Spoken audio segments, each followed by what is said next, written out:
Buenas tardes, bienvenidos a todos nuevamente a Evolución PDB, a este ciclo de charlas sobre ciudades y comunidades sostenibles. En esta nuestra quinta charla del día tenemos el placer de recibir a Lucía San Pedro. Lucía es arquitecta, coordinadora nacional de proyectos en Fundación Urbanismo Social. Así que le damos la bienvenida a Sofía, que hoy nos va a contar un poco sobre la arquitectura más allá de lo convencional. Ese es el título de la exposición que nos va a hacer hoy. Invitamos también desde ya a nuestros auditores y a nuestros oyentes a dejar sus preguntas para la ronda de preguntas y respuestas que tendremos después de su exposición en el chat que aparece en nuestro sitio web. Bienvenida, Lucía, nuevamente. Muchas gracias, David. Bueno, Bueno, un procedo placer a... que estés con nosotros. Contanos un poco de ti y qué es lo que estás haciendo y qué les vas a contar a los jóvenes que te están mirando.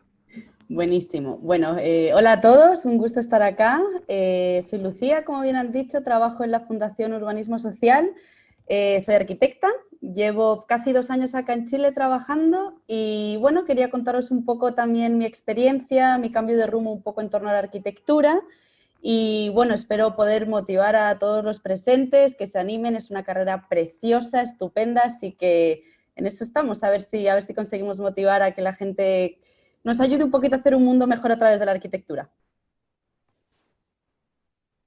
Excelente, excelente. Empezamos entonces con la presentación. Buenísimo. Genial.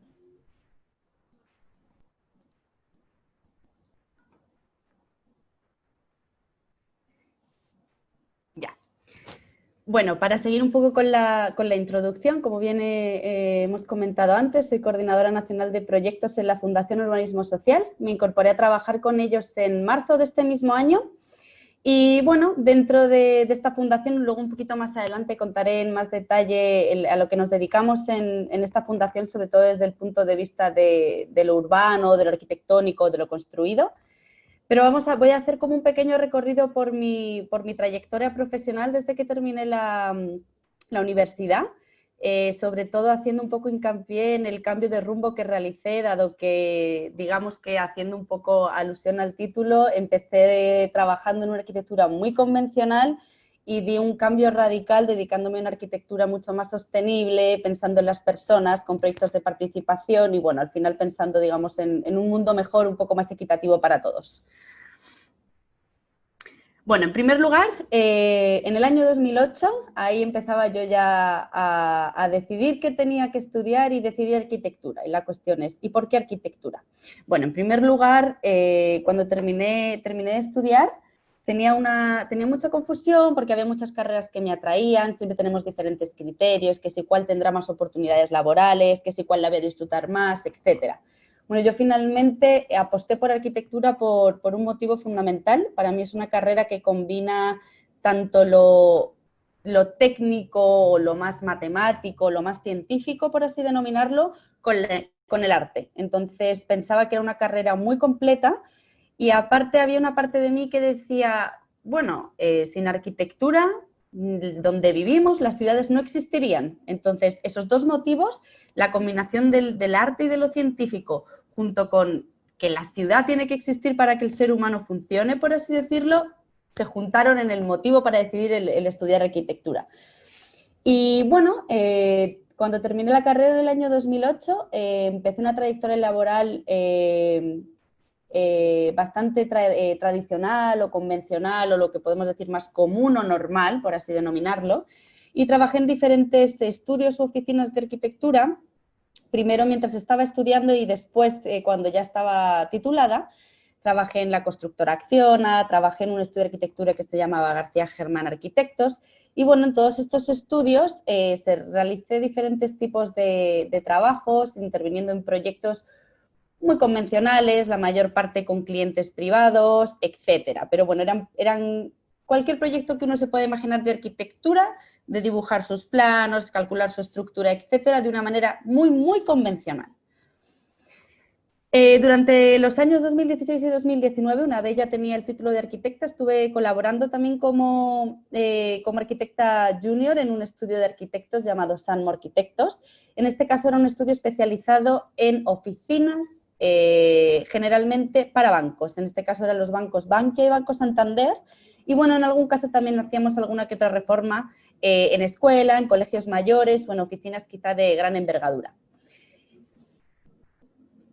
Pero algo me pasaba. Yo estaba trabajando en este estudio y veía que algo no funcionaba, sentía que no llegaba a satisfacer mis planes de futuro, de vida, algo faltaba, no era feliz del todo. Y claramente cuando uno decide a qué dedicarse, tiene que encontrar cómo adaptarlo para poder obtener esa felicidad, ¿no? Bueno, entonces finalmente tuve una idea feliz. Empecé a investigar como todas las opciones o todas las variantes que puede tener la arquitectura desde el punto de vista laboral cuando uno ya está trabajando en ello. Y bueno, decidí irme a la aventura y me marché a Perú. Me fui a Perú durante un mes, durante mis vacaciones, y en Perú viví 2 experiencias que cambiaron mi vida. En primer lugar, estuve colaborando con la ONG All Hands on Hearts, es una ONG estadounidense que se dedica a fomentar las construcciones generalmente educativas, escuelas o jardines de infancia, etcétera, en lugares que han sufrido desastres naturales. Ya en este caso estábamos en una pequeña comuna al norte de Perú, cerca de Piura, se llamaba Puerto Pulache, y ahí estuvimos construyendo entre un grupo de voluntarios de todo el mundo y de todas las edades y de todas las profesiones una escuela definitiva en esta comunidad, como decía, dado que tras los aluviones y las inundaciones que se sufrieron por el Niño, prácticamente quedó toda la comunidad destruida. Y bueno, esta ONG tiene un principio que yo considero fundamental, que es que al final sin educación no hay nada, la educación es la base de todo. Entonces siempre invertían todas sus donaciones, sus fondos, etcétera, en proyectos de este tipo. Y bueno, allí estuvimos, como podéis ver, bueno, en este caso yo no estoy en ninguna de las imágenes, pero todos los compañeros que se ven ahí con las poleras azules eran gente de todo el mundo, gente entregadísima. Y bueno, ahí estuvimos trabajando con nuestras propias manos, todo lo que se ve, obviamente había restricciones, no todo el mundo podía soldar o hacer ciertas cosas, pero bueno, nos dedicábamos a hacer construcción real, definitiva y de calidad, lo cual es fundamental. Aquí se pueden ver otras imágenes de la evolución de la escuela. La última imagen ya es después de su inauguración.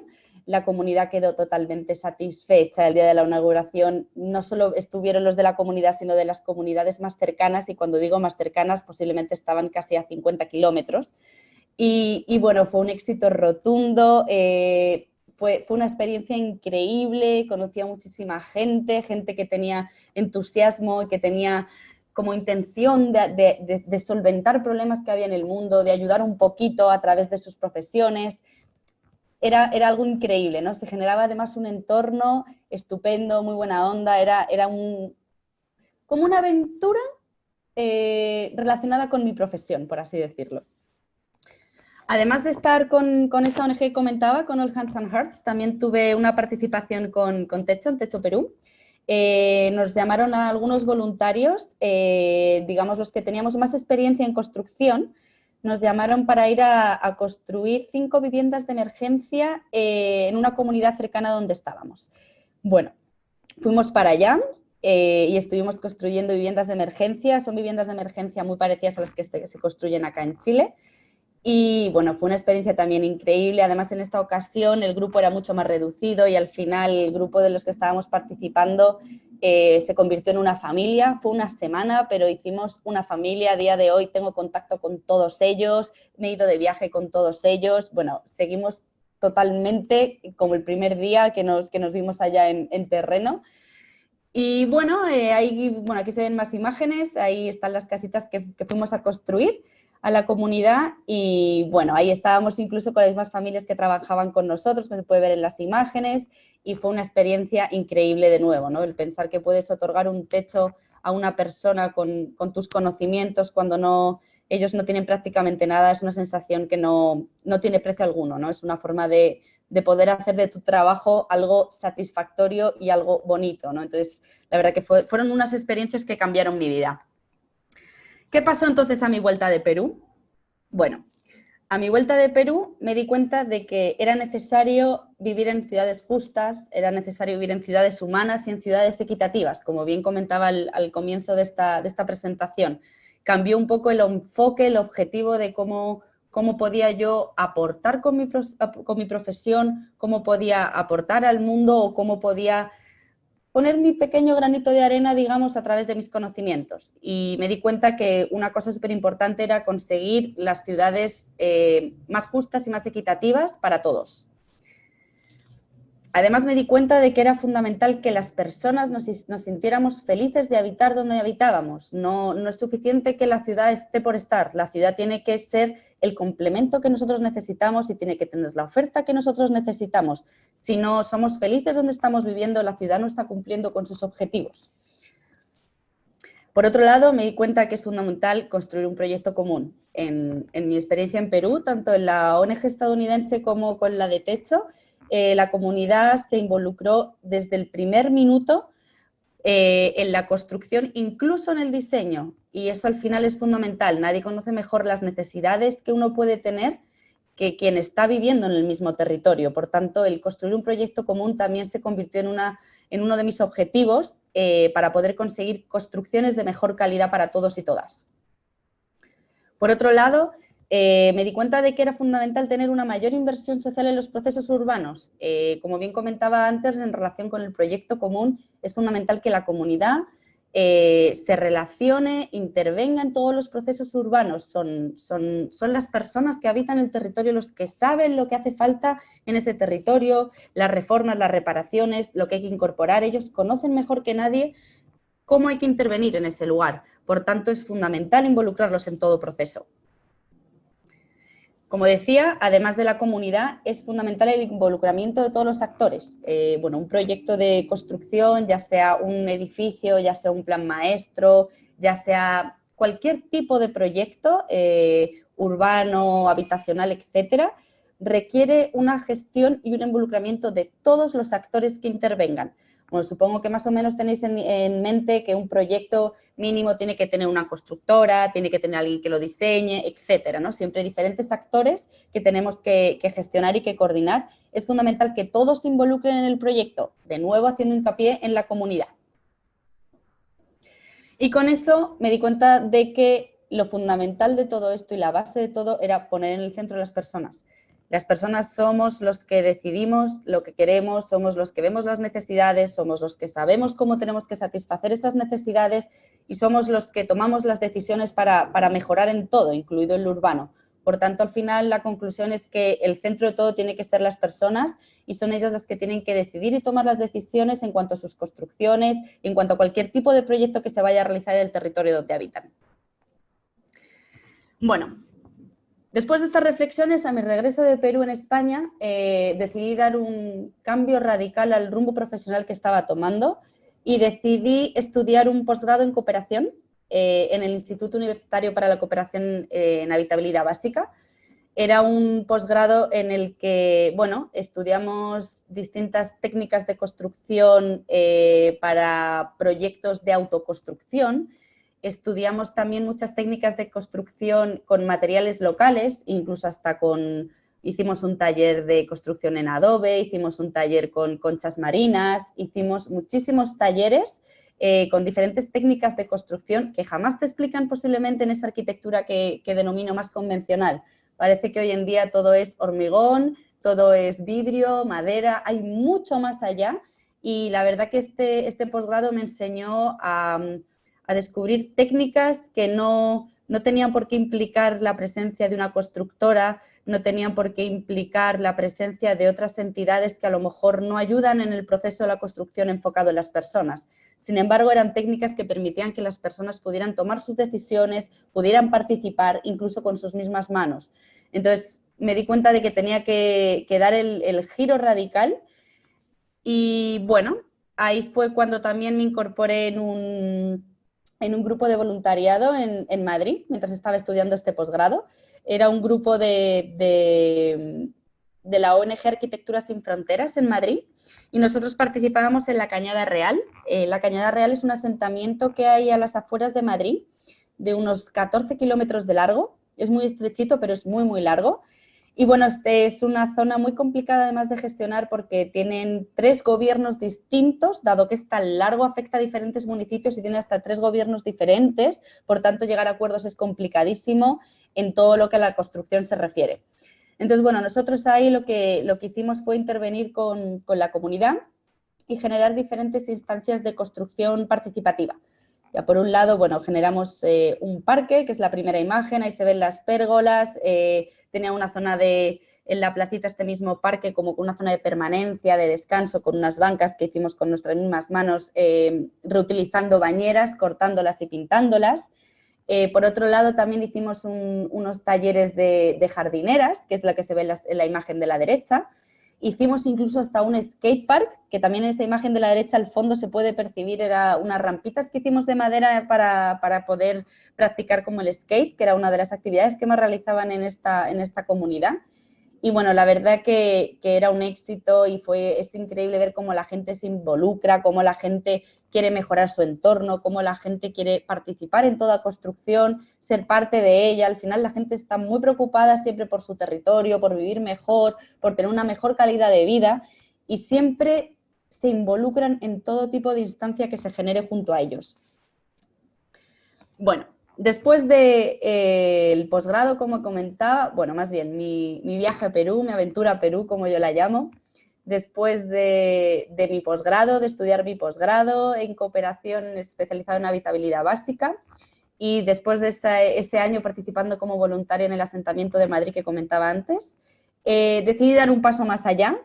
Quería dedicarme a esto profesionalmente, quería poder relacionarme con comunidades que quisieran colaborar con arquitectos, con constructores, con diferente gente del mismo gremio, del mismo sector, que tuvieran ganas de mejorar su territorio independientemente de lo que nadie pudiera decir, ellos querían mejorarlo y tenían muchísimas ganas de participar con gente que tenía ganas de construir con ellos, ¿no? de otorgarles esos conocimientos que a ellos les podían faltar para que ellos para formar un equipo entre todos y poder generar construcciones que satisfacieran las necesidades de todos.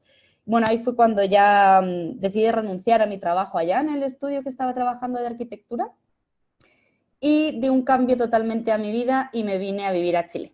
Ya de esto hace más o menos ya 2 años. Dediqué mi tiempo a buscar trabajo, no fue fácil, pero finalmente conseguí un trabajo en el Techo Chile.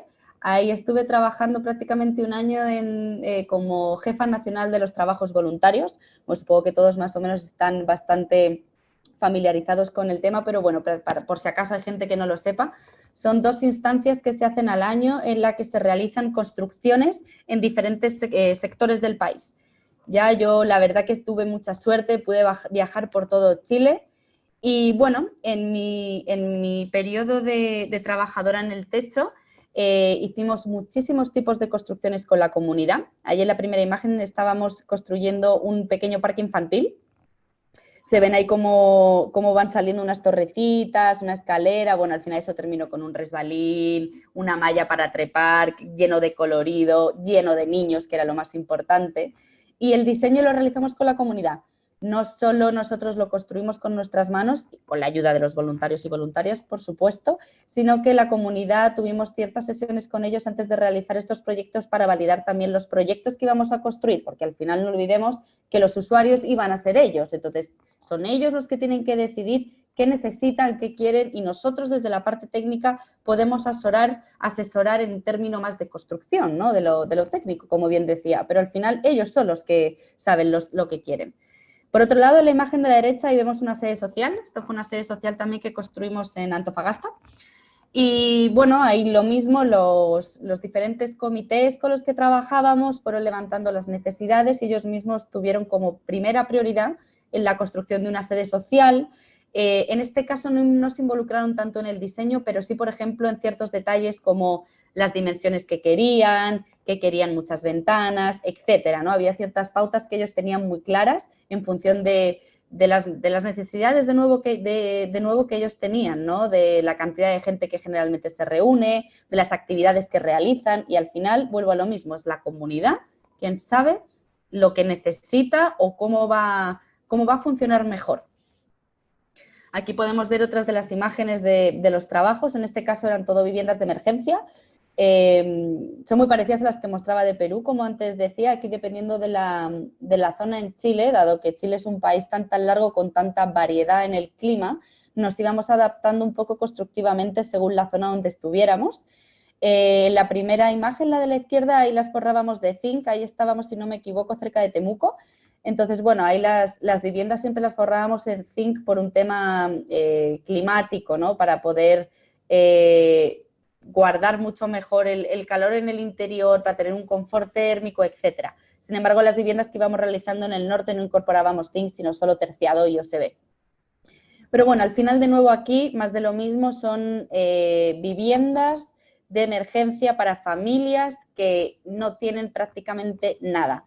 Para poder asignar estas viviendas, en este caso, en vez de hacer un proceso más participativo en el sentido del diseño, dado que todo estaba bastante estandarizado, los diseños de las viviendas, en este caso lo que hicimos fue una priorización de beneficiarios.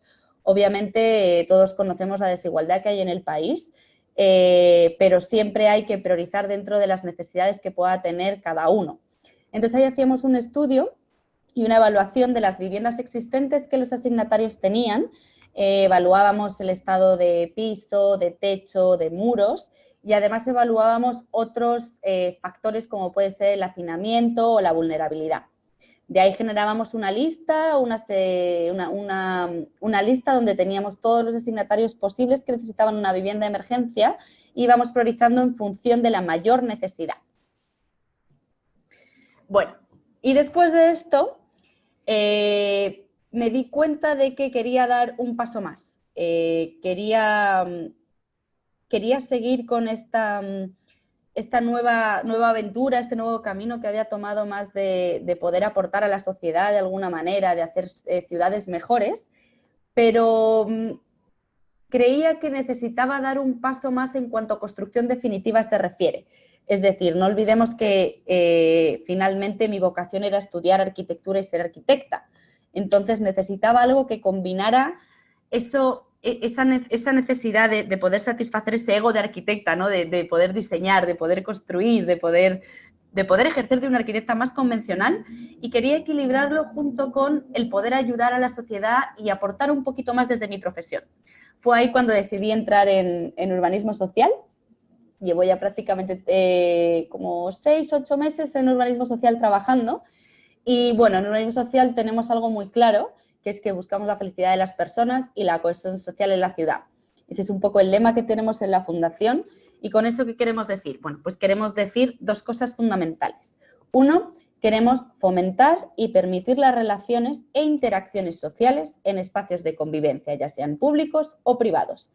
Y por otro lado, ¿qué queremos conseguir? Pues queremos mejorar la convivencia entre los distintos grupos de personas a través de diseños, acciones y políticas que promuevan la integración, la inclusión, la resiliencia, la solidaridad y la justicia social. Es por esto que si analizamos bien estas dos frases que yo acabo de leer, realmente ahí yo tengo todo lo que necesitaba para poder ejercer mi profesión y sentirme feliz, ¿no? Entonces, ahí juntábamos como toda la construcción, todo lo que comentaba de esa arquitecta más convencional, construcción, diseño, conocimiento, con esa inquietud que yo tenía dentro de intentar aportar a la sociedad de alguna manera a través de mi profesión, ¿no? Desde que me incorporé a la fundación, la verdad que todos los proyectos han sido retos y desafíos, pero por otro lado han sido experiencias maravillosas. Una de ellas ha sido mi participación en el programa Quiero mi barrio en Antofagasta. A día de hoy estamos colaborando allá en el barrio Chuquicamata generando un gran plan maestro y estamos diseñando en concreto 3 espacios públicos junto con la comunidad. Y quiero hacer hincapié en esta parte, porque creo que es uno de los mejores ejemplos que explican cómo esa combinación, digamos, de las dos partes que decía, ¿no? De lo convencional y de querer ayudar, porque es un programa que incluso por bases te obliga a que la comunidad participe en todo el proceso de diseño. Desde el segundo cero que se inicia todo, la comunidad está presente con nosotros. Incluso a día de hoy, pese a la pandemia, ahora que estamos en la fase de diseño, hemos generado instancias virtuales a través de esta misma aplicación de Zoom con las familias que viven en el barrio donde estamos interviniendo para diseñar junto a ellos los 3 espacios públicos que estamos proponiendo. La verdad que ha sido una experiencia increíble. Yo, como coordinadora urbana, he participado tanto en el diseño de este espacio público, satisfaciendo esa parte que vuelvo a recalcar como más de arquitecta convencional, y por otro lado también he participado en todas las instancias con la comunidad para definir el proyecto junto a ellos, ¿no? Todos los diseños junto a ellos. Y esa parte, por otro lado, casi fue la que más me podía satisfacer, porque ver cómo la comunidad se muere de ganas de ver estos espacios públicos en sus barrios, tienen la idea súper clara de lo que quieren porque saben lo que necesitan. Ellos son los habitantes de su territorio, ellos conocen eso mejor que nadie, entonces tienen súper claro lo que quieren y cómo lo quieren. Lo único que tenemos que hacer nosotros con nuestros conocimientos es, ya, tú me trasladas en palabras o en dibujos lo que quieres, ahora yo te lo voy a hacer realidad. Pero ellos lo saben perfectamente. El arquitecto no tiene que diseñar, tiene que hacer realidad los sueños de la gente que conoce su territorio. El arquitecto es un mero técnico que hace esos sueños realidad. Otro de los proyectos donde estoy trabajando en esta fundación es vivienda social. Estoy involucrada en 2 proyectos. Uno está ubicado en Santa Rosa, en Santiago Centro, y otro en Maturana, también en Santiago Centro. Bueno, estas imágenes que se ven acá son del proyecto de Santa Rosa. Todavía estamos en ejecución. La idea es terminarlo entre octubre y noviembre. Esos son los plazos estimados a día de hoy. Y el proyecto de Maturana, que es un proyecto muy parecido al que se ve en las imágenes, ya conseguimos entregar las viviendas a través de ayuda del Serviu. El Serviu nos ayudó a adelantar la entrega por la situación de pandemia que estamos viviendo a nivel mundial. Y bueno, el día de la entrega de las viviendas fue increíble, ¿no? Personas que llevan entre 3 y 5 años esperando tener una vivienda definitiva, una vivienda digna, una vivienda que garantice los derechos humanos, es increíble, ¿no? Y qué mejor que trabajar en la arquitectura o en la construcción, otorgando un techo para que la gente pueda vivir. O sea, creo que no hay nada que pueda ser más satisfactorio que eso. Al final estamos combinando tanto la construcción, vuelvo a lo mismo, como al poder ayudar a la gente que más lo necesita. Otro de los proyectos donde estoy involucrada son diferentes planes maestros. Desde la Fundación apostamos tanto por alianzas públicas como privadas, con el fin de hacerles entender que al final el entorno lo conocen sus habitantes, el territorio lo conocen sus habitantes. Entonces, bueno, ahí tenemos diferentes colaboraciones con empresas que generan construcción muchas veces, pueden ser inmobiliarias, pueden ser constructoras, pueden ser de diferentes sectores, y nosotros nos aliamos con ellos y con la comunidad donde se va a realizar esa construcción. Entonces, nosotros lo que hacemos es, junto con la comunidad, informar de todo el proceso constructivo que va a llevar a cabo el lugar, y además mejoramos el entorno. Es decir, voy a poner un ejemplo. Imaginemos que se va a construir un nuevo edificio de viviendas en Santiago Centro. Bueno, pues nosotros nos acercamos al territorio, generamos como un radio perimetral en el que vamos a trabajar y nos involucramos con la comunidad. Trabajamos con ellos, les informamos de todas las obras que se van a llevar a cabo de la construcción e intentamos también avisarles de todo de lo que va a ocurrir. Es decir, no sé si se habrá pasado alguna vez de que construyen al lado de vuestra casa, nadie os informa de que van a estar generando ruido de tal a tal hora, de que vamos a tener polvo durante un mes, de que se vaya a informar o transparentar cómo avanza la obra. Generalmente esas cosas no pasan, entonces eso es lo que queremos hacer nosotros, ¿no? Generar ese vínculo con la construcción y con la comunidad. Y además de eso, gracias a esa participación y ese involucramiento que tenemos de la comunidad, junto a ellos diseñamos un plan de embellecimiento del entorno. Es decir, si en esa construcción que se va a realizar, imaginemos que la construcción es ese edificio gris que se ve aquí en la imagen, todo el entorno de alrededor lo analizamos y lo estudiamos con la comunidad y generamos un diagnóstico junto a ellos. ¿Y esto qué quiere decir? Bueno, pues al final lo que hacemos es ir a terreno junto a la comunidad y ver las necesidades que tiene el entorno para ser mejorado.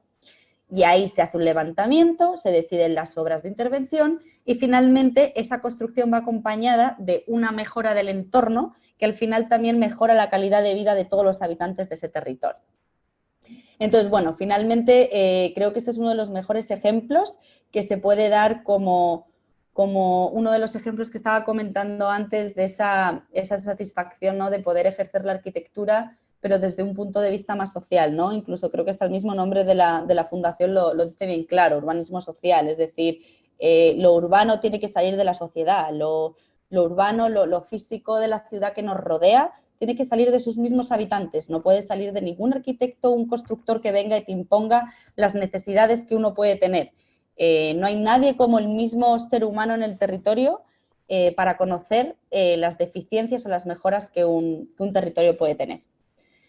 Y con eso me surgieron unas nuevas reflexiones, ¿no?, ya involucrándome en estas fundaciones en las que he trabajado, y finalmente me di cuenta de que son fundamentales 6 cosas. En primer lugar, la identidad del patrimonio. Creo que es fundamental que a día de hoy se conserve, se cuide el patrimonio y se fomente la identidad. Un territorio tiene identidad, un territorio tiene historia y es fundamental respetarlo, conservarlo, incluso potenciar. Por otro lado, otra de mis reflexiones fue la necesidad de generar barrios a escala humana, barrios, comunas, cualquier tipo de conjunto urbano. ¿Por qué? Porque al final es el humano el que disfruta esto, no son los coches, no son las máquinas, no son los edificios, son los seres humanos los que disfrutan los barrios. Entonces, qué mejor que hacerlos adaptados a nosotros. Por otro lado, como bien he comentado durante toda la presentación, el involucramiento comunitario. Son los mismos habitantes del territorio los que conocen las mejoras que un territorio debe tener, no los arquitectos, no un estudio de arquitectura que llegue a un lugar, no una constructora, no. Es la misma comunidad que vive en ese lugar la que conoce las necesidades de ese mismo territorio. Por otro lado, la movilidad sostenible. A día de hoy sabemos que las ciudades están cambiando, la bici está empezando a ser el transporte público por excelencia y, bueno, es fundamental para poder cuidar al ser humano, poder cuidar la ciudad y hacer ciudades sostenibles. Por tanto, en términos de movilidad es fundamental que desde nuestro aporte intentemos siempre tener movilidad sostenible, e intentar no contaminar de más las ciudades, porque al final la contaminación realmente es una enfermedad de las ciudades, por así decirlo. Por otro lado, el enfoque de género. Y con enfoque de género no solo me refiero a las mujeres, sino me refiero a hacer ciudades inclusivas, equitativas, para todos y para todas. Ciudades que incluyan accesibilidad universal, ciudades en las que nadie se sienta menos que nadie, ciudades que todos y todas puedan disfrutar bajo el mismo nivel, que si yo tengo hijos o tengo hermanos pequeños que van a ir a un parque a jugar, puedan jugar sea cual sea su condición, que si alguien quiere desplazarse de un lugar a otro, pueda hacerlo sea cual sea su condición. Eso sería para mí el enfoque de género, pues el generar ciudades inclusivas para todos y todas. Y finalmente, la última reflexión sería sobre la sostenibilidad ambiental y económica. Al final, como comentaba antes también cuando estaba comentando el tema del posgrado de cooperación que realicé y las técnicas que estudiábamos de materiales locales, esto va mucho relacionado con ese aspecto, ¿no? Al final, cuando uno va a construir un lugar, tiene que adaptarse a ese lugar, no solo por las necesidades que tenga el territorio, sino por los materiales que ofrezca el territorio, por las oportunidades que ofrezca el territorio, ¿no? Hay que saber adaptarse ambiental y económicamente a lo que un territorio puede ofrecer. Y bueno, con esas reflexiones termino mi presentación. Espero que os haya gustado. Muchísimas gracias a todos y a todas los que han participado y espero que muchos se animen con esto a estudiar una arquitectura desde este punto menos convencional para poder generar ciudades más sostenibles para todos y todas. Muchas gracias.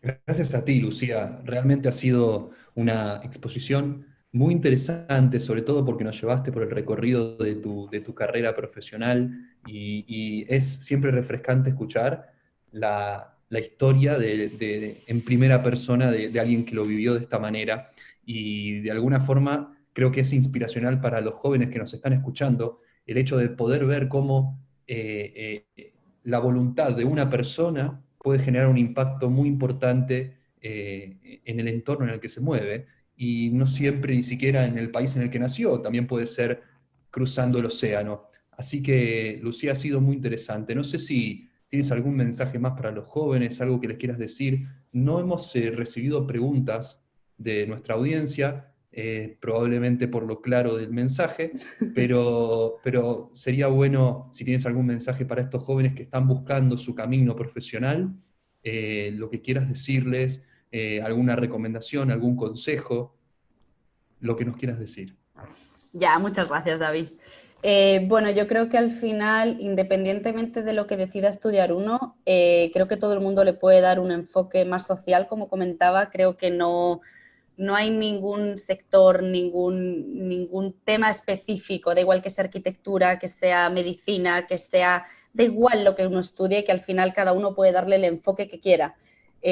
Yo lo que quiero transmitir con esto es que nadie se desanime, que siempre se siga luchando por lo que se quiere. Obviamente mi experiencia tiene sus cosas duras también y difíciles. Yo me tuve que ir de mi ciudad, alejarme de mi familia y de mis amigos, pero al final, por otro lado, el trabajo desgraciadamente quita mucho tiempo. Entonces, más vale encontrar la parte más positiva de ello, que nos satisfaga lo que hacemos, y por otro lado, si encima podemos aportar a hacer ciudades mejores y ayudar a la gente, mucho mejor, ¿no? Ese es un poco mi consejo, pero al final siempre que cada uno decida por sí mismo lo que quiere estudiar y que en función de cómo se vaya avanzando no tenga miedo de hacer cambios, de enfocar su trayectoria de otra manera, que arriesguen si son necesarios, siempre hay tiempo para tropezarse y levantarse, pero yo creo que eso, que es fundamental no tener miedo a cambios y intentar darle el enfoque que uno quiera. Nunca es tarde para darle el enfoque que uno quiere.